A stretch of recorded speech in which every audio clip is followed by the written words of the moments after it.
Dr. Aparna Bandyopadhyay is an associate professor at the Department of History in Diamond Harbour Women's University in West Bengal.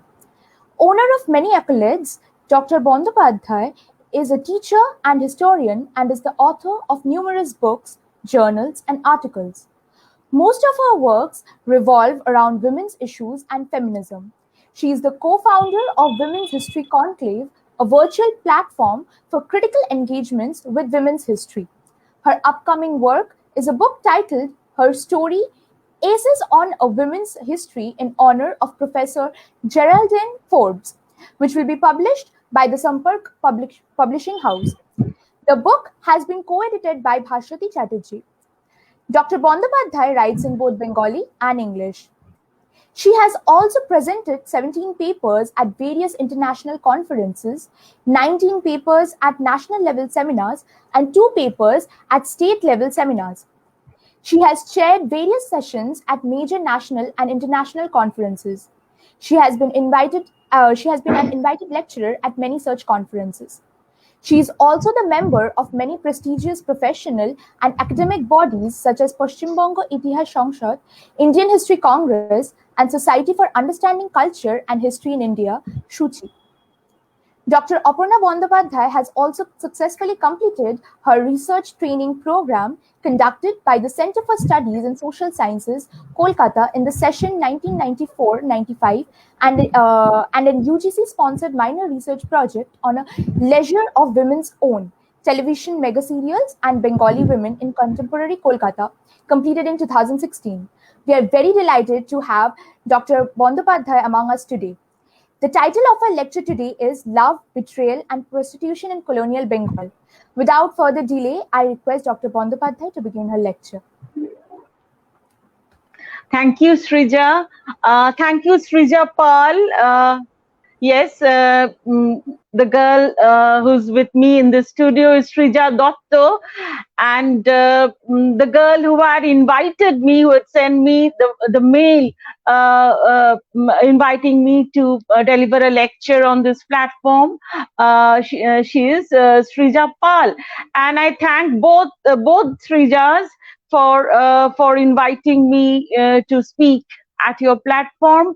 I thank all the young people, the enthusiastic, vibrant young people associated with the Voyages into the Past for giving me the opportunity to speak today. And I heartily congratulate you all for your efforts. You've taken a great initiative, and in this time of crisis, in this extremely distressing times, it is really heartwarming to see our young people, our youth not only working for the amelioration of distress, but also keeping their intellectual pursuits alive. Okay, so I really congratulate you all for your efforts. You make us proud.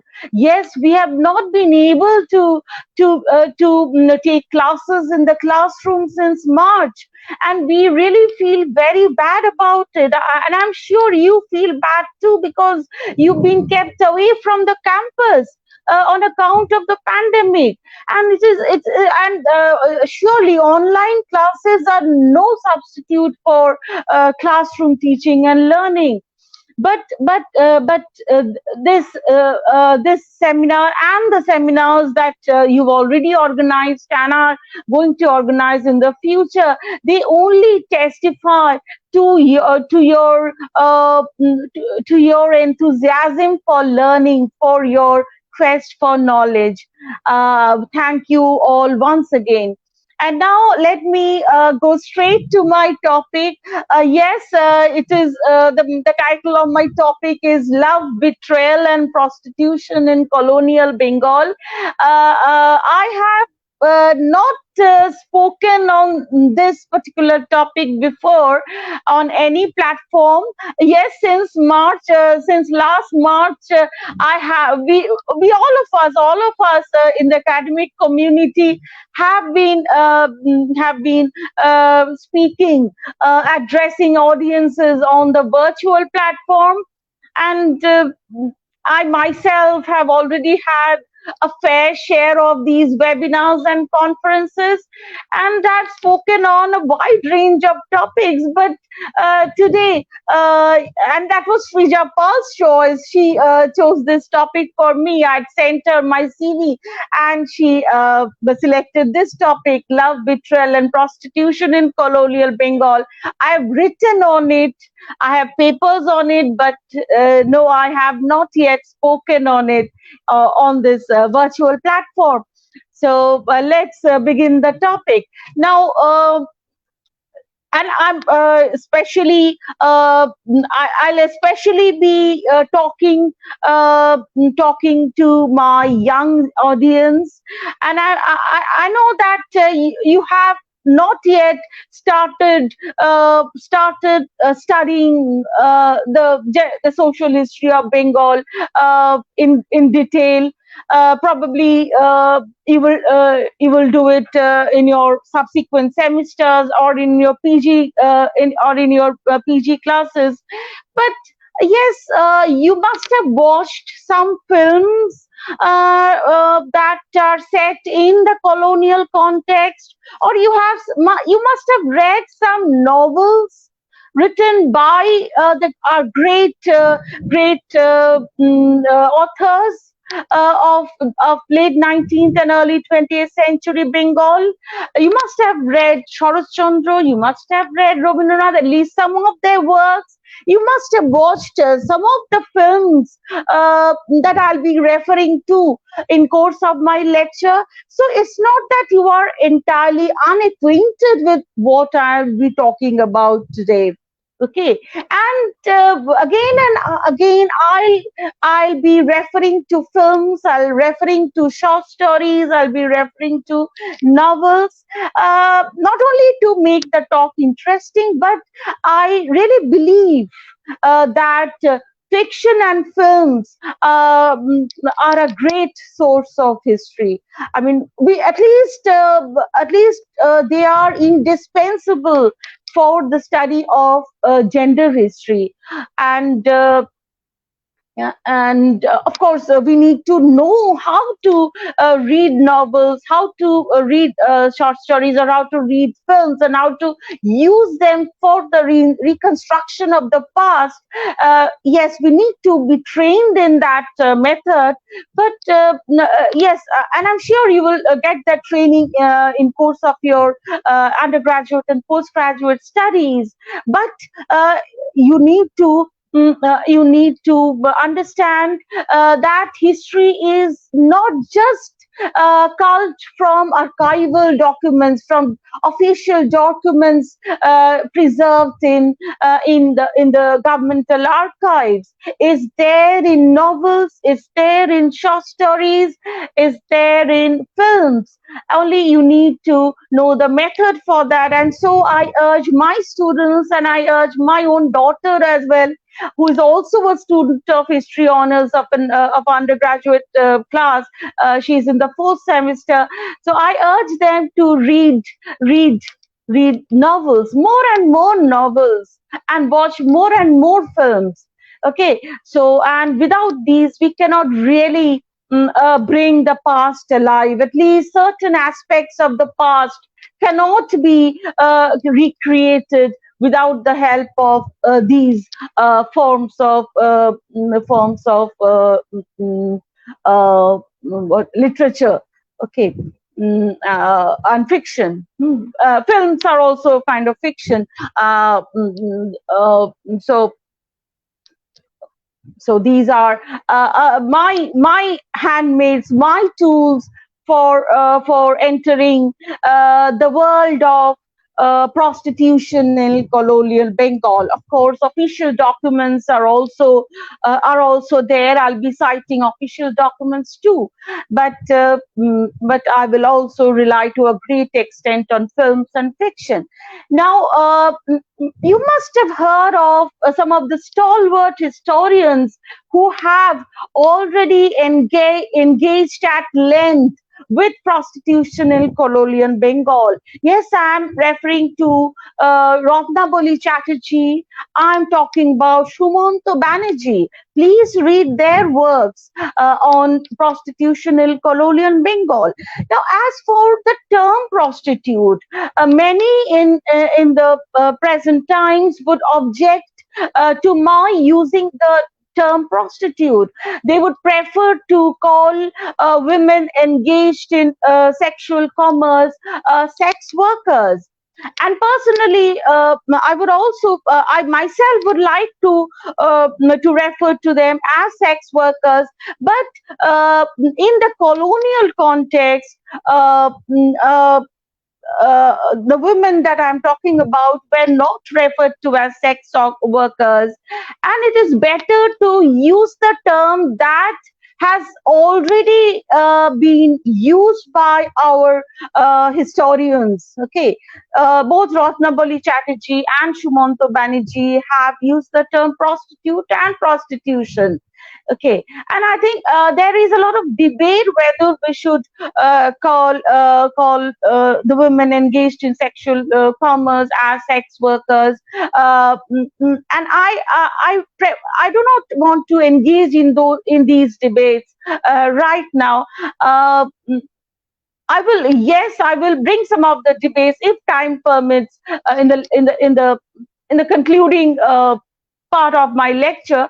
But for the time being, I use the term prostitute to denote women uh, who were engaged in who sold sex, who were engaged in selling sex, and of course they earned money by selling sex. But I also include under this umbrella term prostitute. Yes, it is an umbrella term, and that was how it has been defined by these stalwart historians. It was an umbrella term which encompassed courtesans, not girls, concubines, and also were directly engaged in sexual commerce. And they were considered disrespectable. They were considered unchaste and outcast in contemporary Bengali society. Now, what words did Bengali society use to designate these women? These women would be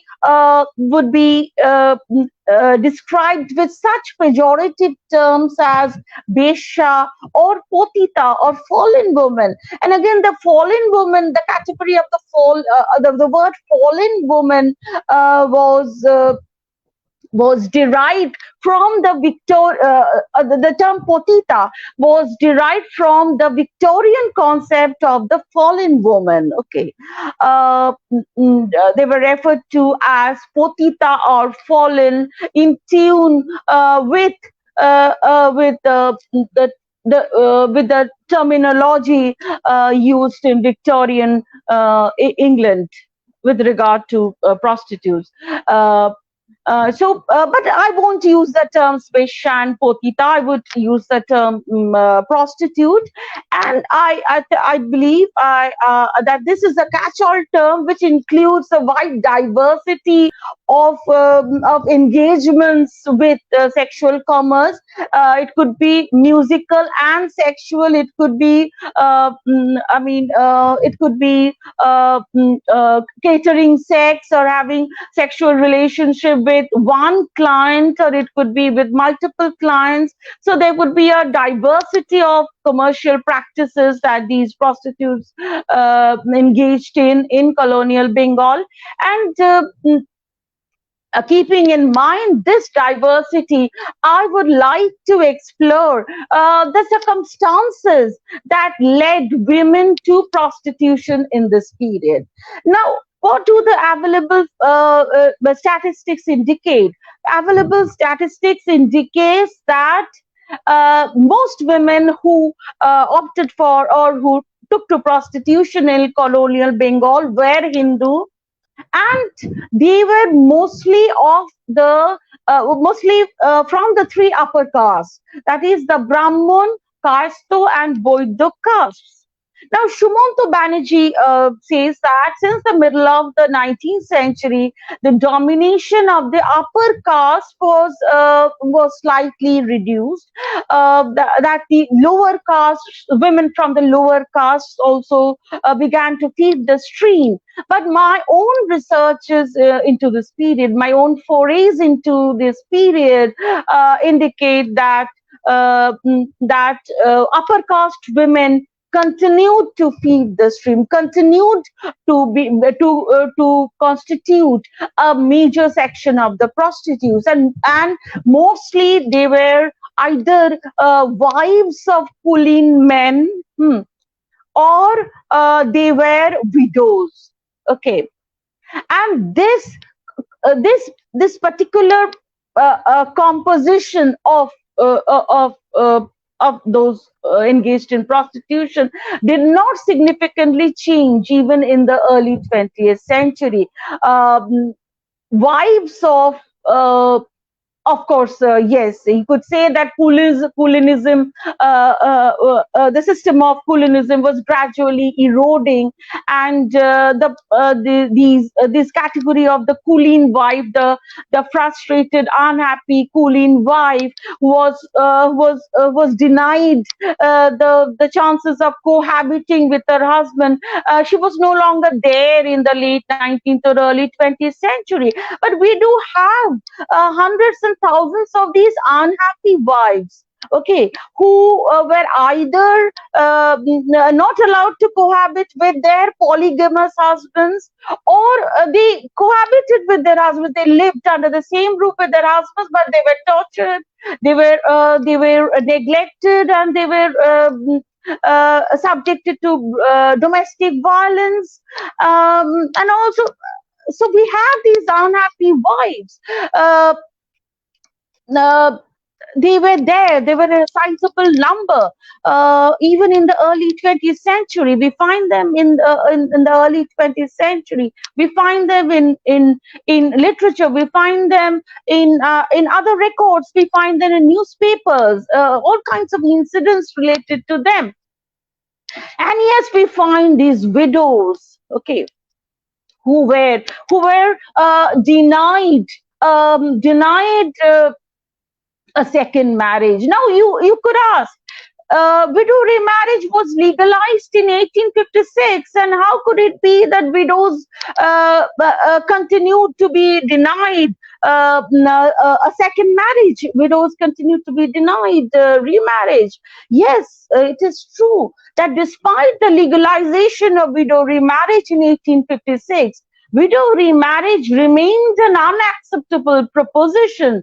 It was, I mean, it's not that widows did not remarry. Yes, there were some widows who did remarry. In Vidyasagar himself, the man behind the introduction of widow remarriage, he himself took the initiative to arrange the remarriage of many widows. Members of the Brahmo Samaj either married widows themselves or organized the remarriage of many widows. Of course, they had to face a lot of rough weather, and they themselves were ostracized, and sometimes there were other kinds of punishments that they were subjected to. Some men were disinherited for marrying widows. So, widow remarriage, if it took place against a lot of opposition, a lot of resistance from all quarters, and most widows did not get the opportunity to remarry. And it was believed that unhappy wives and unhappy widows, they constitute the bulk of women who joined the ranks of prostitutes in colonial Bengal. Okay. And this scenario did not change even in the early decades of the 20th century. Now, now I will try to analyze the various modes, the various modalities in which women landed up in brothels. Okay, the first would be that some women must have opted prostitution. I mean, they had chosen to embrace prostitution. They became a prostitute out of their choice. Okay, yes, there must have been some women. We find a very interesting letter written by a prostitute, a Calcutta-based prostitute, to the editor of Vidya Darshan, a contemporary journal. This was written in sometime in 18.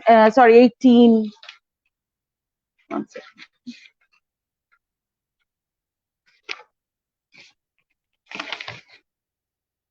Yes, it was written. No, actually, the date is not known, but probably it was written in the 1840s. Okay, a Calcutta-based prostitute. She wrote that she was the daughter of a Kulin Brahman who had been married off at the age of 3. When she was 16, her husband, then a 50-year-old man of hideous appearance, visited their house and spent the night with her. His manner was as ugly as his looks, evoking only disgust and hatred in that girl. The next morning, that man left after extorting some money from her father, never to visit her again. The woman cried for a month after she left, unable to countenance the harsh realities of her marital situation. Eventually, she independently came to Calcutta to embrace the life of a prostitute. Okay. Her sister, after quarreling with her husband, followed her footsteps. Okay. So yes, if not out of choice, it was just to escape the tyranny of marital life, escape the clutches of a husband, of an utterly insensitive husband whose only agenda was to extort money from the girl's father, the father-in-law. It was just to escape from that of this kind of a marriage that this girl opted for prostitution. Now, in the context of Victorian England, we have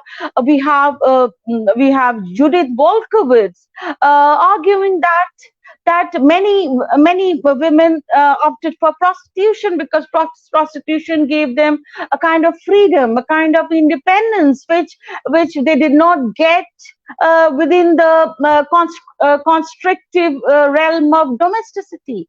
Again, Veena Talwar Oldenburg, in her study of the courtesans of Lucknow, has put forward a similar argument. She says that many became courtesans because they chose that life and they considered that life better than the life of a wife or a widow.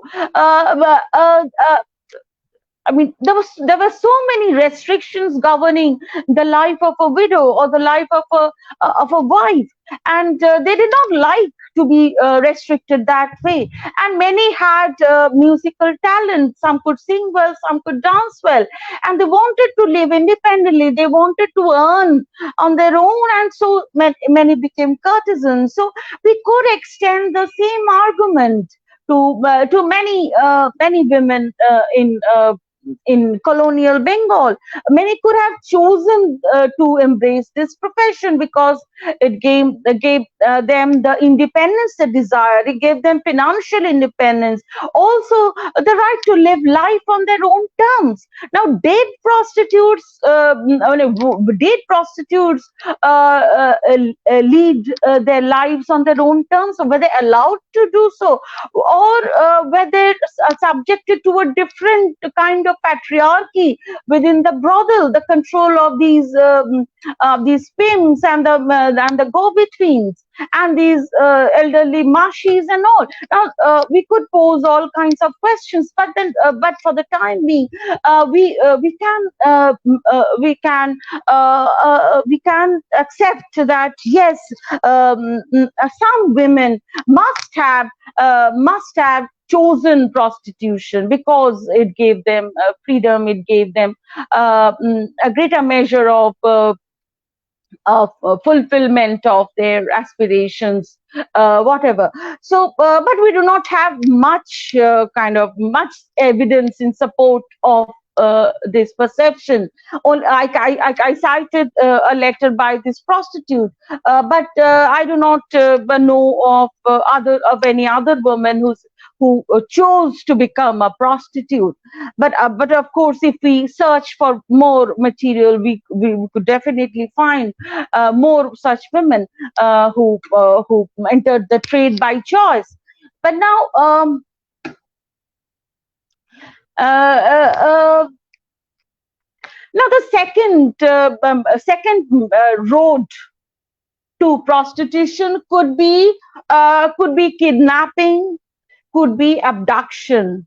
Okay, and yes, many young girls, many minor girls kidnapped were kidnapped by these prostitute recruiters and taken straight away to brothels. Like, if you have watched the film Benarushi, it has been directed by Arup Go Thakurata, and Ruma Go Thakurta played the lead role, the role of this girl who had come to Calcutta with her family and with her neighbor, and after taking a bath, she was waiting on the ghat, and then she was kidnapped from the ghat, okay, and carried straight to the brothel.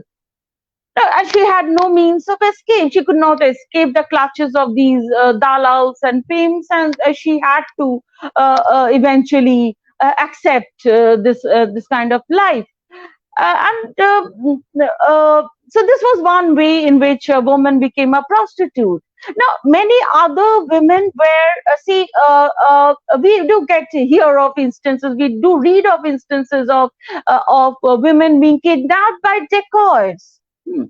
Or women be kidnapped by men of, say, of another community. Since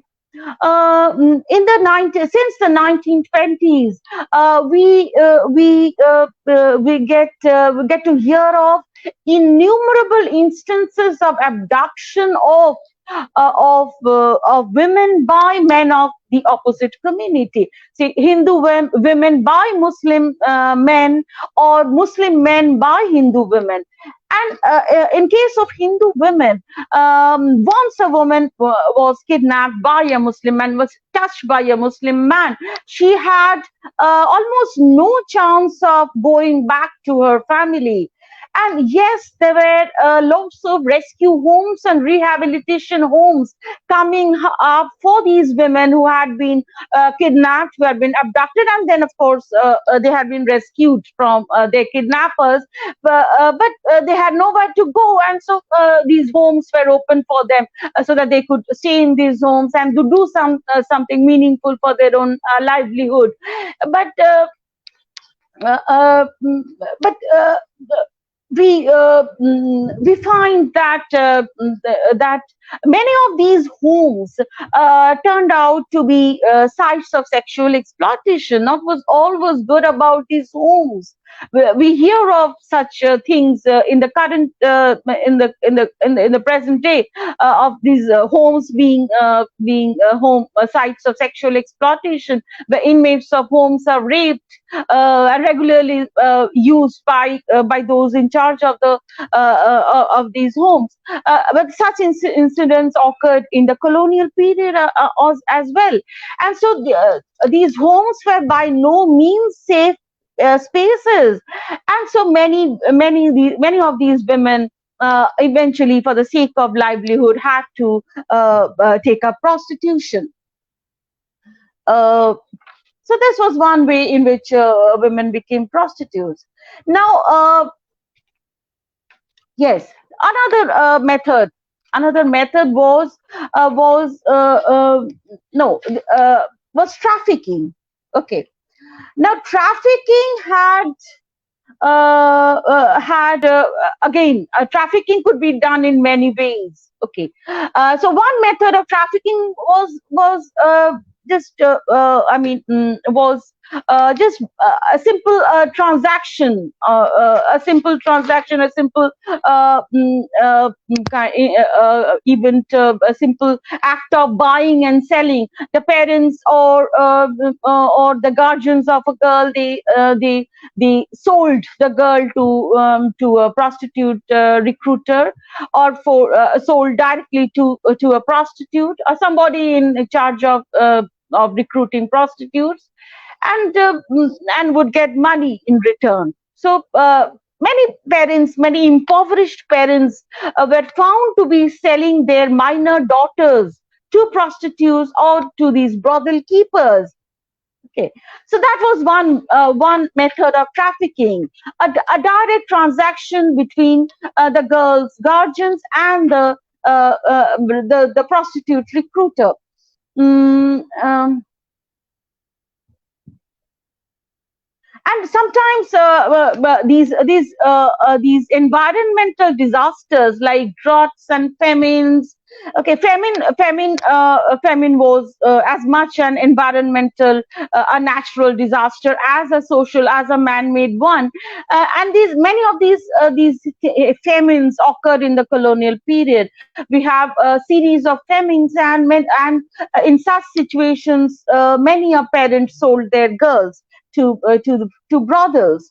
Now, if you have read Sharath Chandra Chattopadhyay's Srikanto, you must be remembering that Rajlokhi was sold by her mother to a Raja in Kashi, and but she escaped from the clutches of that Raja, and she eventually took shelter in a courtesan's haveli, and became a courtesan herself.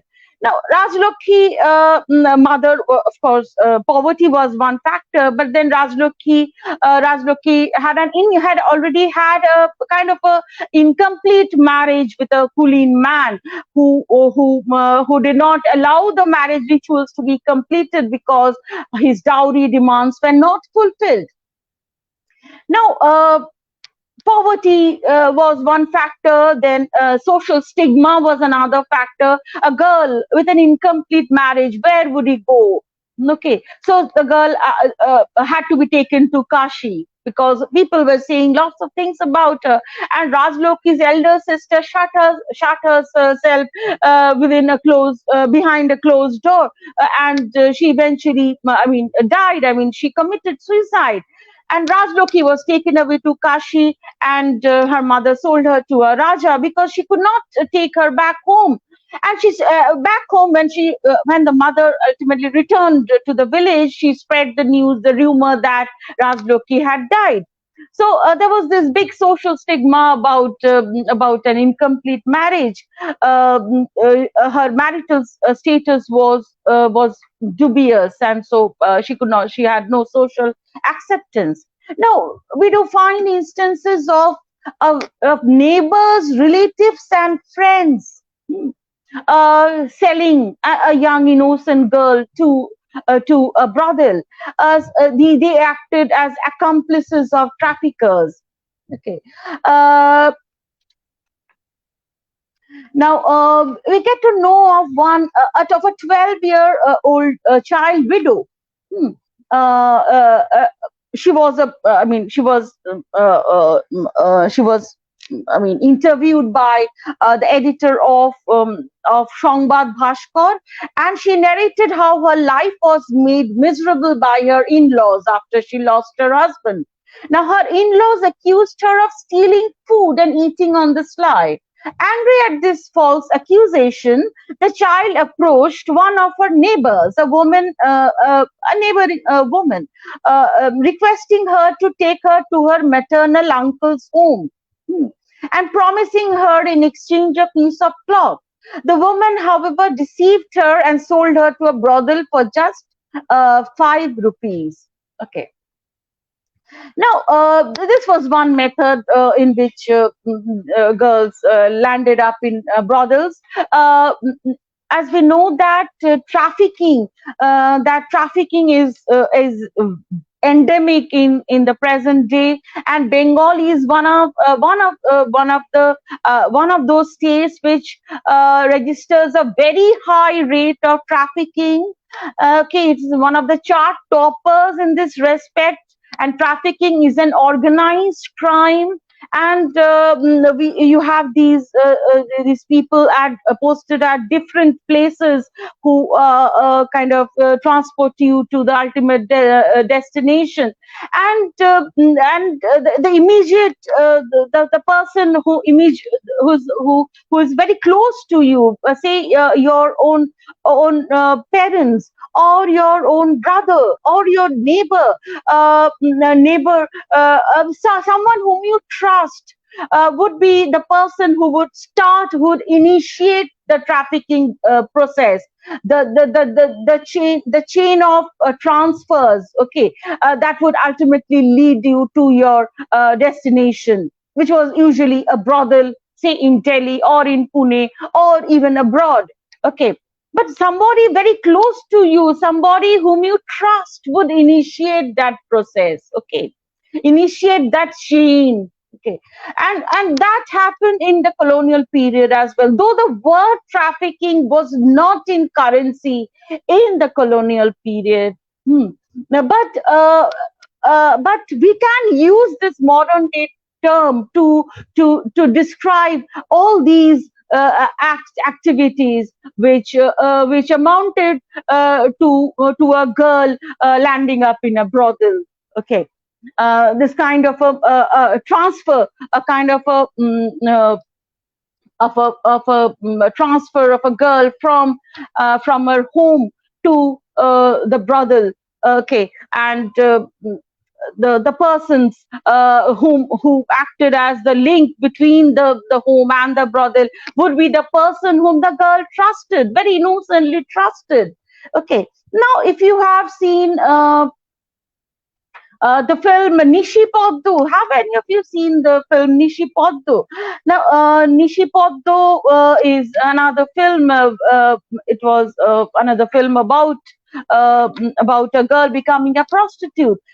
She was married. The girl was married to someone, and she had a very unhappy marriage. She came back to her natal family, but she was oppressed in a natal family as well. And then one of her very elderly neighbors, I mean, he was an old man who promised to take her to Calcutta and find her a job. And that man took her to a brothel. Okay, so that was how things worked. Okay, now and again, Kedar Raja. Okay, Vibhuti Bhushan's Kedar Raja. This is a fantastic novel.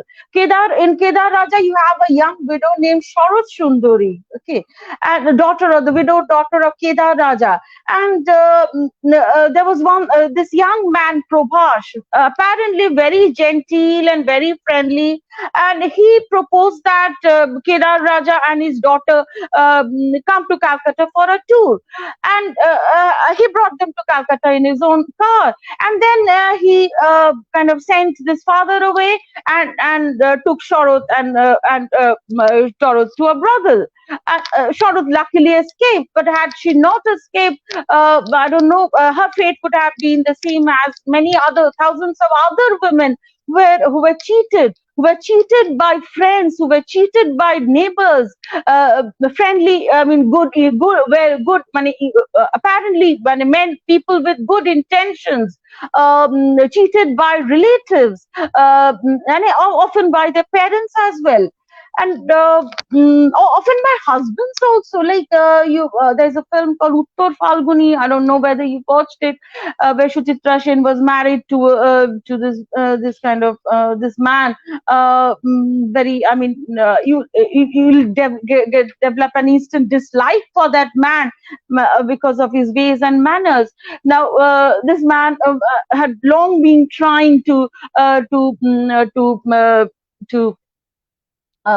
send his wife to the, I mean, I mean, to push his wife to this trade, but Suchitra Sen, this girl, she escaped, and while she was in a train, she tried to jump from the train, and then she was rescued by a courtesan, and she eventually became a courtesan herself. So even a husband could kind of try to cheat his wife, and convert her into a prostitute. Okay, so these were some of the ways in which a girl would land up in a brothel. Now, the most common way in which traffickers would bring a girl out of her home and dump her in a brothel would be by faking love, by pretending to be a lover, and this is true in the present scenario as well. Okay, many of these traffickers, they try to communicate with a village girl, with a naive village girl, on WhatsApp or on Facebook, and then make kind of promises, all kinds of promises that I'll marry you and all, and then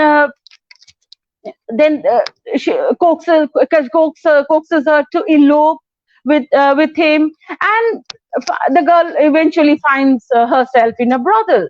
So faking love is a very common method of trafficking, and this was true in the colonial context as well. Now, again, we have to go back to fiction, and we also have, fortunately, we have a lot of writings by prostitutes themselves. Okay, now one of these is by Shodhamini. Shodhamini, who eventually became a theatre actress, is called Shodhamini Obhinetri Atmokahini. Okay, now Shodhamini hails from an affluent family in Burdwan. She was married at the age of 5, but after a few years, she came to stay permanently in her natal home because of a quarrel between her parents and her in-laws. As she entered adolescence, she, in her own words, came under the power of a characterless youth who painted for her a happy picture of her future life, and eventually left home with him. She felt that the person with whom she had left with was a god. That god dumped her in a brothel and fled. When this girl broke down, appealing to be taken back home, the mistress of the house made it clear that she had made an irreversible journey to this brothel. She thus became a prostitute, becoming the mistress of one babu or after another, till she became finally she became an actress in the theatre. Okay, now I draw your attention to a very touching short story. It's a heart-rending short story by Rabindranath Tagore. It's called Bicharok. Okay, the judge. Bicharo. Here we find him, Shoshi, a child widow. This child widow eloped with a young neighbor named Mohit. Okay, named Mohit, who was then, I mean, when she was young, called Binod. Now, Binod dumped her in a brothel and fled. Hmm. Finding no means of escape, so she had to accept the life of a prostitute. She renamed herself Kiroda. Hmm. One of her, of course, after she became a prostitute, she had a series of lovers, and one of her subsequent lovers of course within quotes, because they had only an eye only for her money and her body.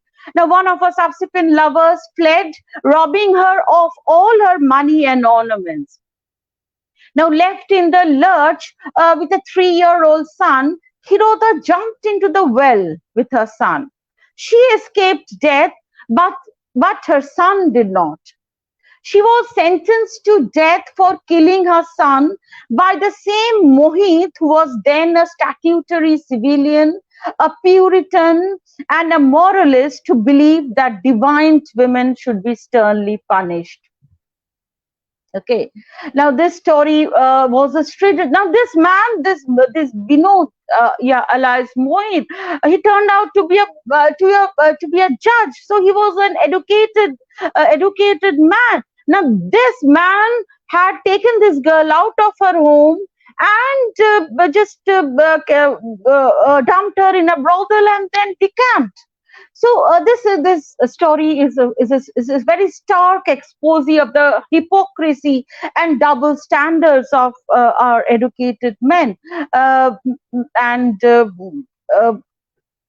it unmasks their own role in inducing a woman to sin, and at the same time punishing that woman for her sin. So this man takes a high moral ground once he becomes judge. But he himself was responsible for this girl's this state of affairs, this girl's predicament. Okay. Now, Antony Firingi, again, yes, you must have watched Antony Firingi here. We have a Kulin girl who became a widow. The girl was about to be, this girl was named Nirupama. She was about to be thrown on her husband's funeral pyre when one of her former suitors, whom she had earlier rejected, appeared in the scene, and she enticed her to leave home with him. Eventually, that lover sold her to a courtesan at a high price. Okay, so we have this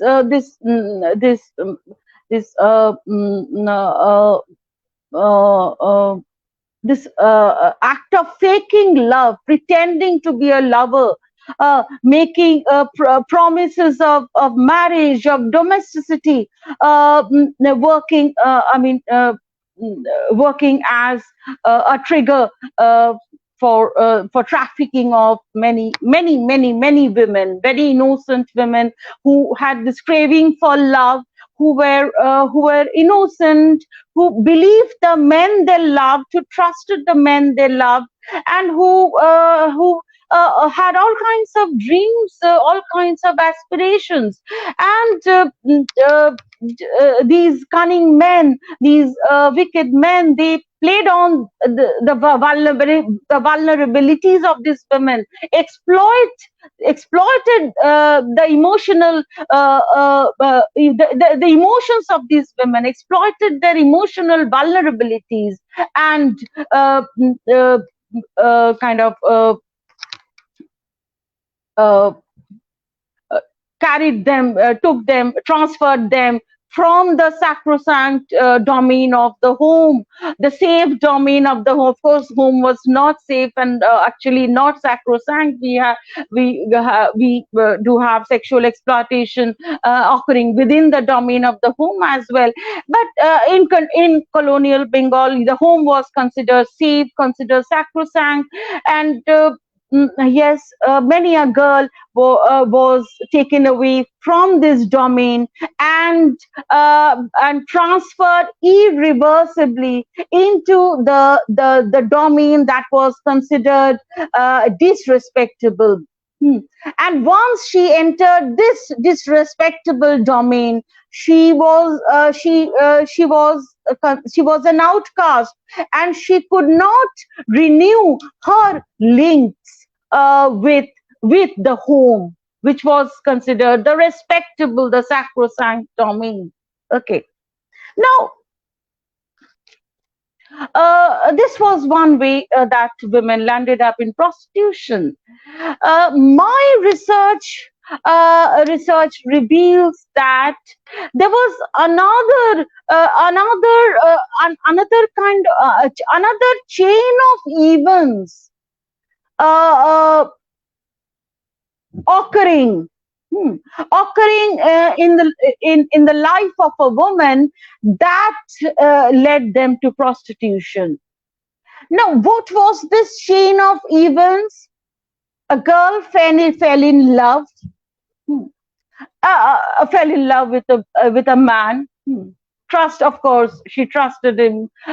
She loved him. She trusted him. She wanted to marry him, or at least live with him without marriage. The girl eloped with him, and they either perform some kind of a customary marriage, like nikah or konti bodol, or they lived as man and wife. They cohabited, like they had a relationship which in the present day you would call a live-in relationship. They stayed together for some years. Then then something happened. Either the girl had a child, either they had a child, and the man realized that he was no longer being able to bear the burden of this non-marital family, or something else occurred. The man had fell for somebody else, or the man suddenly realized that he must go back to his own family, or the man was unable to just financially maintain this family, maintain her lover, maintain this girl, the lover, his non-marital live-in partner. So he decided to just vanish one fine morning, okay, and either go back to to his own family, or go to some other woman. Okay. Now, what happened to this deserted woman who had left home with her lover and who had been in this non-marital relationship? Was it possible for this girl to go back to her own family? The girl might be a married girl. She might have been a married woman. She might have been a widow, or she might have been an unmarried woman. She might want to go back to her natal family, but no. Of course, there was no question of going back to her marital family if she was a widow, or if she was a wife. But even her own parents were not willing to take her back, to accept her back, because the girl had committed an act of kulotag. She had renounced kul, the family kinship network, comprising all members, male and female, of the extended family. She had renounced that kul. The moment she stepped out of home with her lover, she was actually renouncing her ties with her family and with her extended family network, the kul. Okay.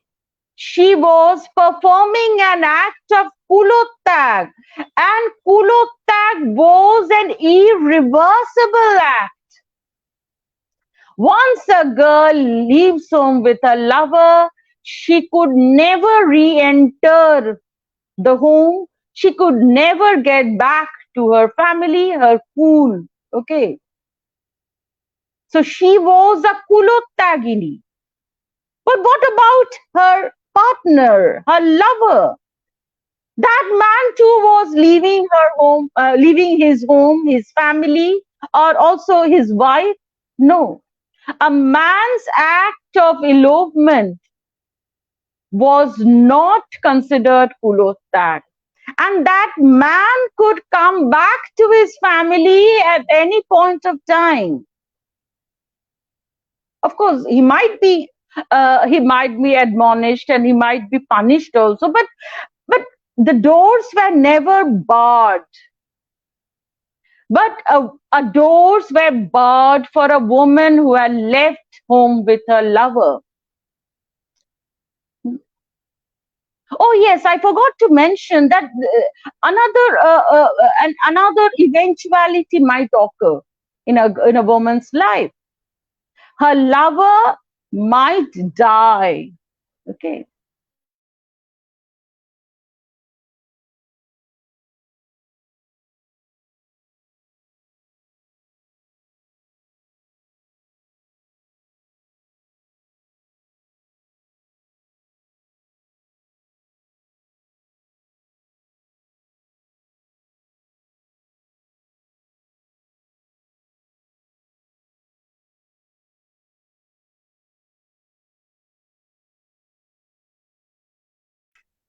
Women committing suicide, of these deserted, outcast women committing suicide. But what if she chose to live? She had to decide how to earn her livelihood. And most women were not really trained for a livelihood. Most of were from the upper caste, and they might have received a modicum of education either in schools or at home, but they were not equipped for a career. So what would she do to earn 2 square meals a day or to have a roof on her head? Okay.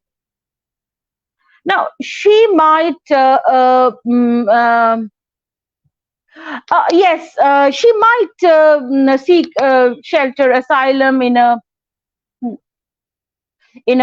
rescue home.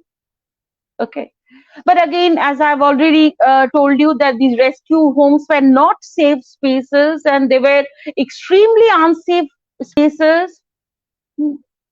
And we get these little reports in newspapers when inmates inmates are bringing charges of rape and molestation against the men in charge of these homes. Okay. Now the girl could, and many such women, deserted women, joined the ranks of these boiragis. She could become a Vaishnavi and join these groups of boiragis who would always be traveling. Okay, they were itinerant mendicants. They would be traveling from one place to another, begging alms. And if you have read Srikanto, do you remember Komollata? These groups, these itinerant groups, they were the refuge of all kinds of women who had been ostracized or driven out of home for all kinds of transgressions. And this girl Komollata itself, when she herself was one of these women. She was a widow, and then she had a nikah with somebody, and there was this young man who committed suicide on account of false allegations, and Komollata joined this group. And many of these women, they migrated to Kashi or Brindaban. And Kashi and Brindaban were teeming with prostitutes. Newspapers would report that there's Kashi and Brindaban were teeming with prostitutes. Many of these women who joined the ranks of Vaishnavis, they would eventually they would sorry. Oh, okay, I'll talk about these prostitutes later. Actually, they would join these boiragis, and boiragis were considered they were considered morally lax. They were considered disreputable. They were stigmatized, and people would respectable people would give them alms, but would stay away from them. Many women, deserted, outcast women, would take up domestic service. They would seek employment as domestic workers, as radhunis, or they would seek employment in factories, in jute factories, or in tea plantations. They would migrate to Assam or to the hills in North Bengal and seek employment in tea plantations. But most women, we find, ultimately took up prostitution for the sake of livelihood. Okay. They opted for prostitution. Facts indicate that most women accepted for prostitution. And the Vaishnavi women that I was talking about, many of these Vaishnavi women eventually became prostitutes. The borderline between these Vaishnavis and these prostitutes was a very thin one. Actually, these the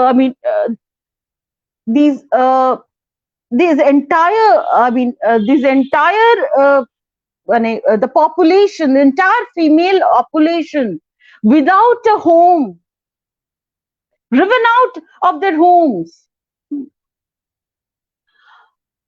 floating population, away from the realm of domesticity, banished from domesticity. They were considered disrespectable. They were considered morally lax. And even these domestic workers, the women who took up domestic workers, even they were not outside this realm of transgressive women, this domain of transgressive women. Okay. Now, if you have read Sharat Chandra Chattopadhyay's Choritroheen, you might recall the character Savitri. Savitri had eloped with her brother-in-law, okay, who had promised to marry her, but then had deserted her. Now, Savitri took up employment in a mess in which many young men lived. They were all working men. But at night, she would go back and stay with Mokhoda, who was originally a prostitute. Okay. So we have a huge number of women without a home, grihohara, whom respectable society shunned, who were accused of some kind of transgression or the other, some kind of transgressive act or the other, who were stigmatized as prostitutes, even though they might not be engaging in sexual commerce. Okay. And yes, some of them stayed in brothels and uh, provided sexual services to uh, to to multiple clients or one particular client, or had temporary live-in liaisons with one particular man whom with whom she had some kind of an attachment, emotional attachment. All kinds of living arrangements, all kinds of livelihood arrangements. Or she might be performing, she might be a performer, she might be performing dance, or she might be a singer. Okay. And she might also be providing kind of sexual company. Okay. So all kinds of ways of earning a living and all kinds of arrangements of living, okay, uh, were were practiced by this floating population of women without a home.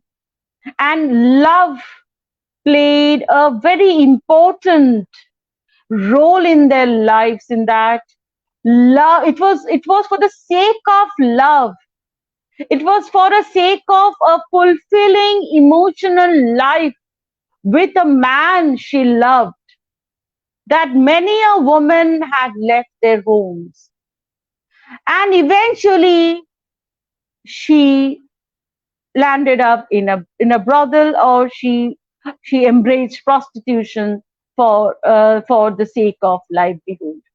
Okay. So love played a very important part in their lives. And of course, as I've already told you, that many traffickers actually pretended to be lovers. So there were these men who were from the start, from the very, they were never lovers. But then we have other men who were lovers, but then at some later point of later point of time, they deserted, abandoned their partners, and left them to struggle for livelihood. Okay. Now, I will conclude by once again drawing your attention to two contradictory patterns of representation of prostitutes in fiction and films. Now, in one of these patterns, a prostitute was represented as a woman who was responsible for her own fall. Of course, she was a sinner, and she was responsible for the punishment she was getting for her sin. Okay. She was in all probability an educated woman, and she was an avid novel reader. And thanks to novels, she had all kinds of transgressive desires igniting in her mind, and then eventually she transgressed and landed up as a prostitute. Okay. It was the improper use she made of her education and the improper books that she exposed herself to that accounted for her fall. Okay. And her end would invariably be a pitiable one. She would be suffering from some serious disease, or she would be impoverished. She would be punished for her sins. And she herself was responsible for us, and she brought all this to herself. Okay. So this was one pattern of representation. The second pattern was that a prostitute, yes, a woman became has become a prostitute, but she has been forced by circumstances to become a prostitute. Oppressive social customs like the taboos of widowhood, colonism were responsible for her agonies, for her trials and tribulations, and in order to escape these agonies, she embraced prostitution. But even after becoming a prostitute, she retained all the qualities, all the virtues that were expected of a respectable woman. She had all the potential to be a good wife, to be a good mother, and she could do anything. She could sacrifice. She could sacrifice everything for her lover. She could even quit her profession for the sake of her lover. So this was another pattern of representation. Okay, that the girl was a victim of circumstances, and even after falling from respectability, she preserved all the qualities of a virtuous wife and virtuous mother. So we find this kind of representation in films like say Alod Pipasha, based on Ognishwar, by wonderful short story Ognishwar. We find this kind of representation in Nishi Poddo. Also Antoni Firingi and all. And also in some of the novels and short stories of this period, like you must have read Devdas. Now Chandramukhi gives her life, gives away her profession for her love for Devdas. Okay, everything becomes secondary to her. And then once again, Sharat Chandra's Aadhare Alo, shunned by this man whom she had tried to befool and beguile. Okay, this girl, this prostitute, she suffers from a sense of remorse and gives up her profession. Eventually, she is invited by this man to his son's Annaprashan, and then she meets this man, and she expresses how this man's love had changed her life, how the woman in her is awakened. Okay, so again, the lover is foregrounded. The lover in the prostitute is foregrounded in these fictional pieces, and also in the films that I talked about. Now, I think I had talked enough. I've talked for more than an hour, and I'm sure some of you might be having questions. So please feel free to ask me questions. And if you want any clarification or any particular thing that I said, please speak out. I hope I've been able to kind of give you a picture of prostitution in colonial Bengal. I've tried my best, but then there are many things that still remain to be addressed, many things that remain to be said. Okay, thank you very much. Thank you so much, ma'am, for that wonderful lecture. we would now open the floor to questions. But before we move on to the questions from the viewers, I couldn't help asking two questions myself. Ma'am, firstly, does apart from all the reasons that we discussed for women getting into prostitution, can it also be like the thirst for exploring different kinds of talents, like these places, these brothels were also places where people used to sing, dance. Some of the best forms of art has emerged from these brothels. So Yes, can yes, that of also be course. a reason?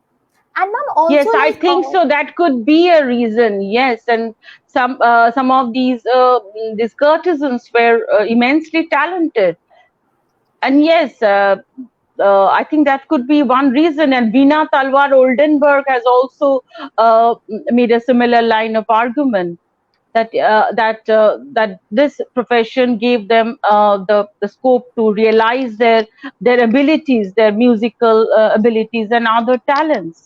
Yes, that could be one reason, definitely. But it needs to be explored. I mean, we need more explorations. okay, ma'am. And Okay. ma'am, another thing, like, can it also be like the sexual exploitation? Most of them also face these kind of sexual exploitations in their household itself.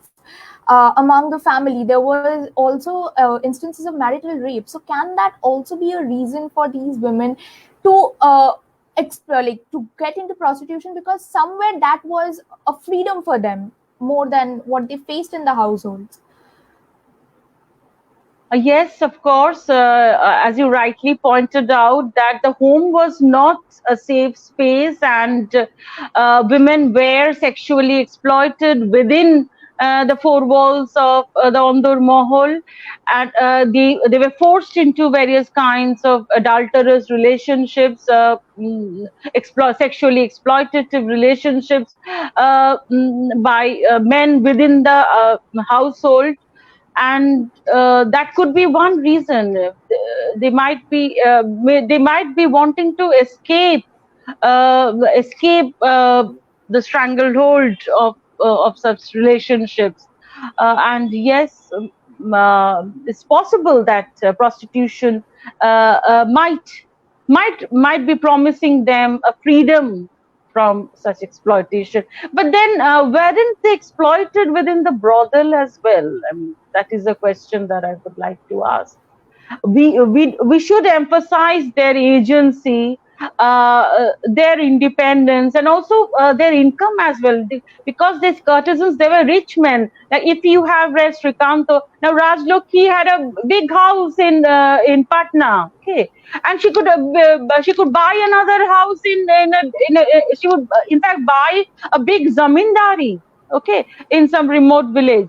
So she had a lot of money. So that could be. I mean, she was. I mean, she was an empowered woman. I mean, this Rajlokhi. So many of these prostitutes, they had amassed a lot of wealth and they earned a lot, and they were also taxpayers, like the courtesans in Lucknow. They paid a lot of taxes to the state. Hmm. So, yes, they were all independent, assertive women and empowered in the true sense of the term. But even within the brothel, there were these men who would be exploiting them, the dalals, the go-betweens, okay. And also there was a whole, a hierarchical relationship between the elder prostitutes and the junior ones, and also these mashis, the brothel owners.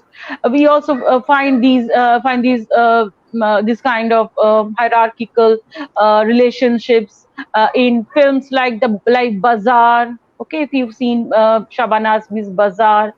So it's not that the domain of the brothel was free from hierarchy, free from exploitation. No, but then yes, but it life life life within the brothel might have been slightly better than life within the home for at least many women. Ma'am, Yes, we'll thank you. take the first question from the Yes, viewers now. yes, sure. Oh, Amio Sen has Amioda. Okay. Acha, could you read out the question? I Yes, think. ma'am. Yes, ma'am. Yeah. I'll be Okay. reading Huh. out the question. So, Hmm. it reads, I know that Kashi and Vrindavan were favored site for Hindu widows in general, and of course, they were victims of pernicious persecution. The percentage of this population who were prostitutes or else turned into prostitutes is uncertain. I say this on the authority of the researches of Malini Bhattacharya. The idea that attracted widows to Vrindavan was the Vaishnava theory that for the hapless widow Krishna became the divine paramour.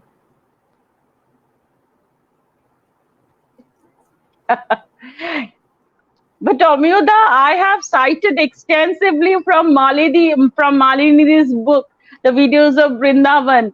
Okay, and I have found.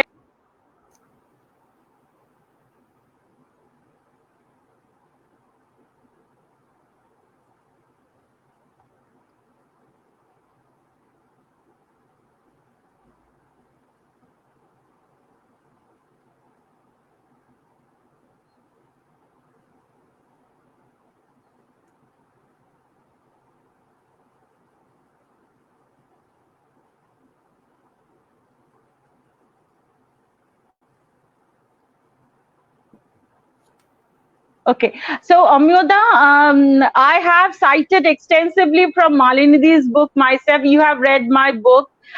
You were you, you were one of the sharpest critics of my book, but you had also appreciated it. And yes, uh, some women were indeed attracted by the spirituality of this place, but for many it was a kind of a refuge from the big bad world, from the big bad world in Calcutta, or in Bengal, and an escape from domesticity, and also many widows did become prostitutes in Kashi and Vrindavan. Uh, I have a lot of evidence in support of this view, but then we can have a discussion after this webinar. Yes, I do accept your point of view, but then there are also grounds, very strong grounds for disagreement as well. Okay. Anyway, we can have a discussion later, Amyoda.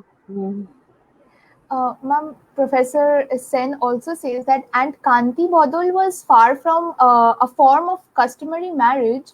It's very unconventionally made it a subject of bitter social comment. Agnishwar was a novel, not a short story.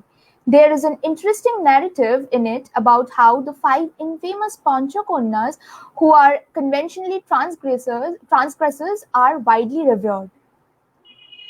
Yeah, Ognishwar, I am referring to one particular part of Ognishwar is a big novel, one particular part, and the film Alor Pipasha was based on that particular part of this novel. Okay, she was one of the girl in Alor Pipasha was one of these five konnas. Okay, yes, Ognishwar is a novel by Bonoful. I fully agree, and of course, Somyoda knows more about Konthi Bodol. I think it's a Vaishnava practice. It's a practice. It's a Vaishnava ceremony by which a couple gets married. But he knows more about this than me, and I'm sorry if I made any mistake. And thank you for correcting me. Yes. Ma'am, the next question is from Riddhija Bhowal. Did the hate and animosity towards prostitutes stem from the patriarchal nightmare from the failure to control women's sexuality? Yes, of course. You're absolutely right. Okay. Now, the Bhadralok, the Bengali Bhadralok, uh, uh, they condemned the prostitutes, considered them disrespectable, looked down upon them. At the same time, a section of this elite were the prostitutes' clients, the Babu. Who were these Babu? The Babu were members of the elite, the Bhadralok. Okay. So actually, yes, the failure to control women's sexuality was one aspect of the story, but once again, I mean, their their their eagerness to uh, to to kind of seek sexual pleasures from the prostitutes was another aspect of the story. Of course, they would not want their wives to transgress. They would want their wives to stay away from prostitutes. And initially, as you know, that the women who performed in the theaters were prostitutes. Women were initially not allowed to go and watch these theaters. I mean, they were dissuaded from watching these theaters because of these prostitutes, because these performances by prostitutes.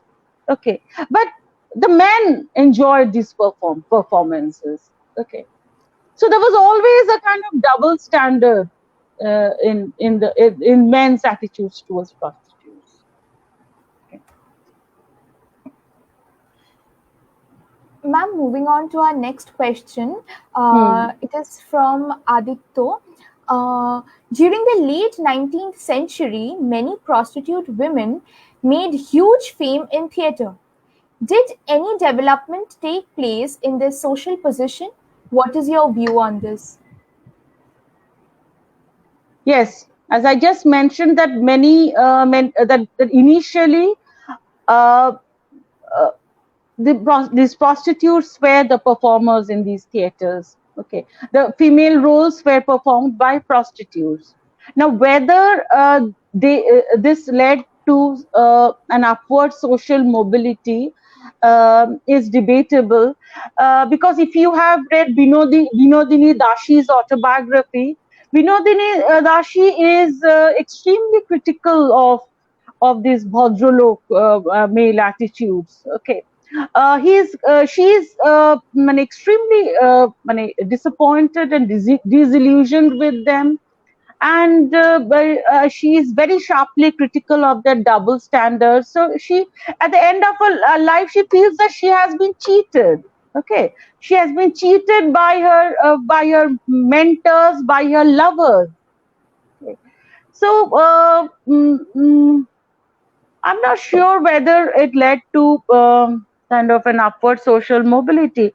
And there was another this another prostitute named Shukumari, I think, who wrote Apurva Shoti. Okay, so she married, I mean, a Brahmo reformer, if I'm correct. I don't remember exactly the name. Okay, but then that marriage did not last long, and they hardly gained social acceptance, even as performers. Even if their stage performances were appreciated, socially they did not gain much acceptance.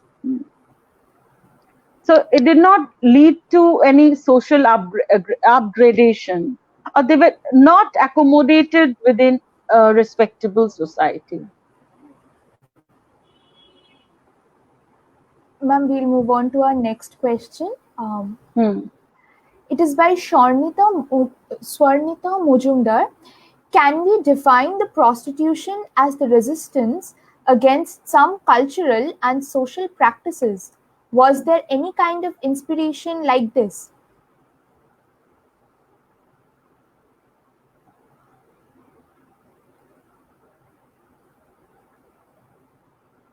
Sorry, প্রশ্নটা বুঝলাম না একটু। আমি আরেকবার repeat করব? হ্যাঁ, মানে না, রিপিট না, আমি পড়তে পারছি, বাট মানে Sharnita, could she clarify what she want, মানে what exactly does she want to know?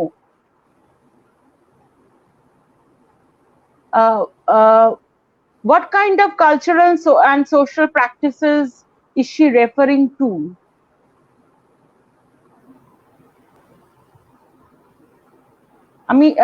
Sorry, I can't understand the question. Okay. It's okay, ma'am.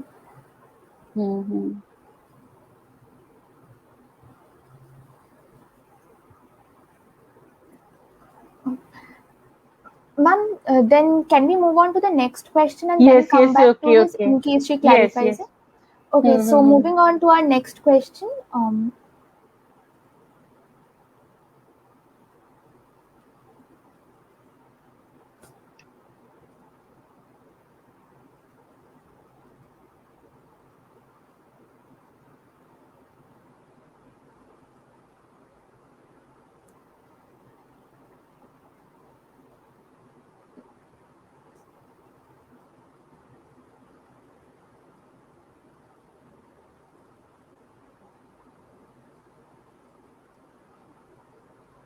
Okay, so our next question is from Shomudra Lai.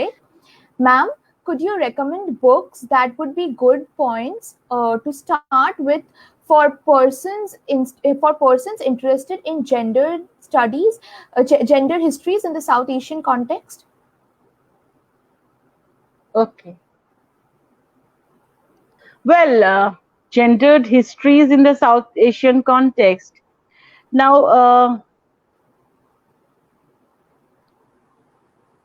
which aspect of gender history are you interested in?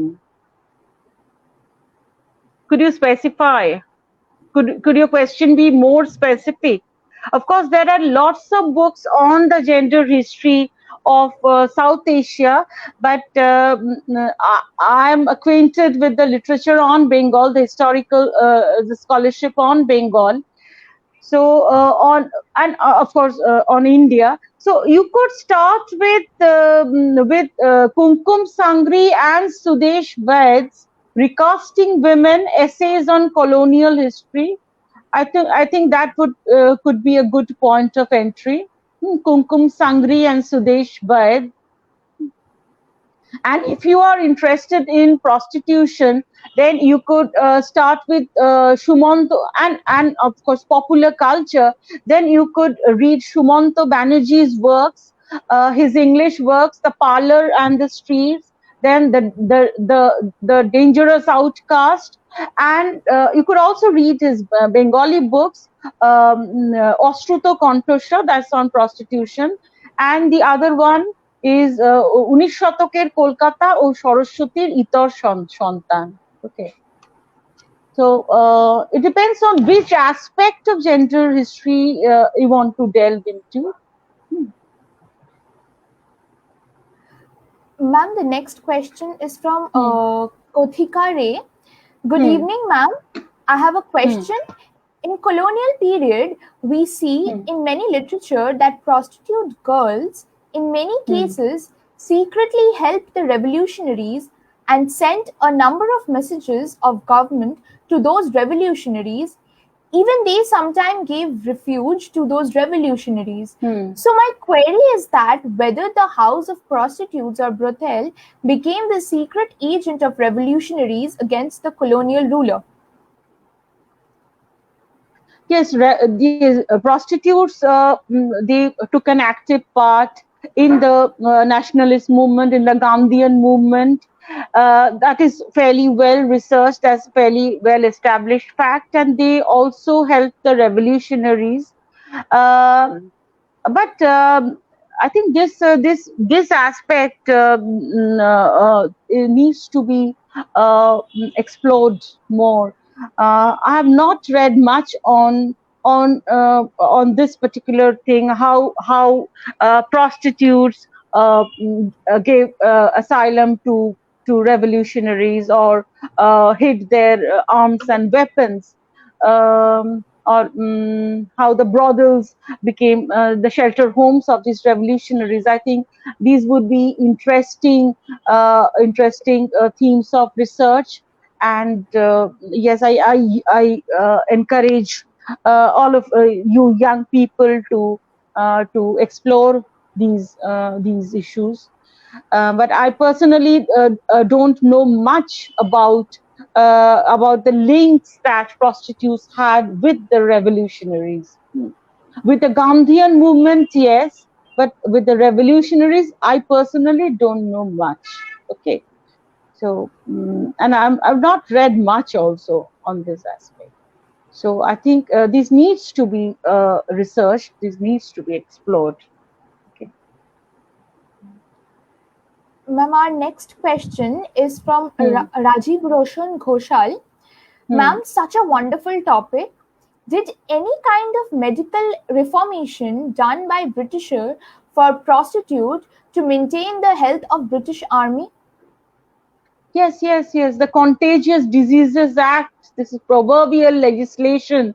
That was this legislation was enacted to keep the British soldiers safe. Okay. There was this widespread anxiety that the soldiers would be infected with venereal diseases. They would be exposing themselves to these venereal these sexually transmitted diseases on account of their liaisons with prostitutes. And so there was a lot of surveillance over the prostitutes, and many prostitutes were just picked up and put into hospitals, and forcefully they had to they had to undergo the various kinds of very kind of painful treatments, and many died in the process also. So yes, the British did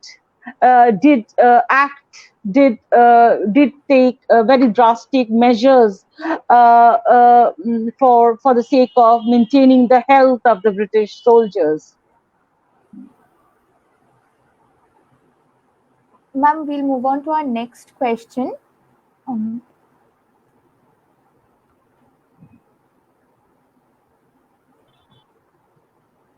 it is by Shormishtha Moitro.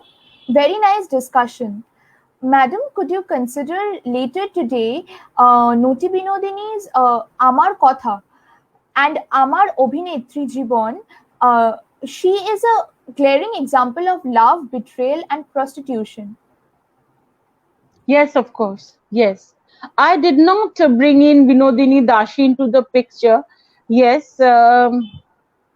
Thank you for pointing this out to me. Uh, yes, of course. But Vinodini did not mention the name of her lover. I mean, the man he loved, and also the man with whom she was living till her death. Okay. So she chose not to reveal their identities, even if the first man had betrayed her. She did not reveal his identity. Probably, I mean, even though yes, she was sharply critical of the double standards of elite society, but he did not want to. She did not want to malign them publicly. Okay, and of course, yeah, her life is a testimony to this chronicles of love, betrayal, and prostitution. But she was a second or probably a third generation prostitute. I have mainly focused on women who were driven to prostitution, okay, who were displaced from respectable society on account of their love affairs, on account of their emotional relationships, and forced to enter this so-called disrespectable world of prostitution. Okay, but Binodini Dashi's mother and probably her grandmother too was a prostitute. Okay, So as a prostitute, she did have had her episodes, her emotional episodes, and her setbacks, but she did not reveal the names of her lovers. Okay. So there was some kind of a compromise. She, I mean, there was a kind of a compromise that I noticed in her attitude to the male elite, the elite men of her time. Okay, she did not want to defame them, defame her lovers. Hmm. So that is one thing that really intrigues me. Why, if she was so up in arms against them, hmm, she was constantly railing against them. So why she did not mention them in the public? Why didn't she name them? I think naming is quite important. I mean, it is important. Okay. That was the last question, ma'am. We are very thankful to you for coming and giving us this wonderful talk and for entertaining all the questions from our viewers. It was a very enriching lecture, and we are really grateful to you for coming and doing this for us. We are also thankful to all our viewers who have watched this lecture. We would also like them to know that and ask them to stay tuned for our next episode of Bangla lecture series on ভারতের ভিন্ন যৌনতা ও লিঙ্গ নির্মাণ অতীত ও বর্তমান, that is beyond binaries, other sexualities and gender identities in India through the ages, on the 12th of June 2021 at 11 a.m. by Dr. Rajarshi Chakraborty. Thank you so much. Thank you, Srija, and thanks to everybody.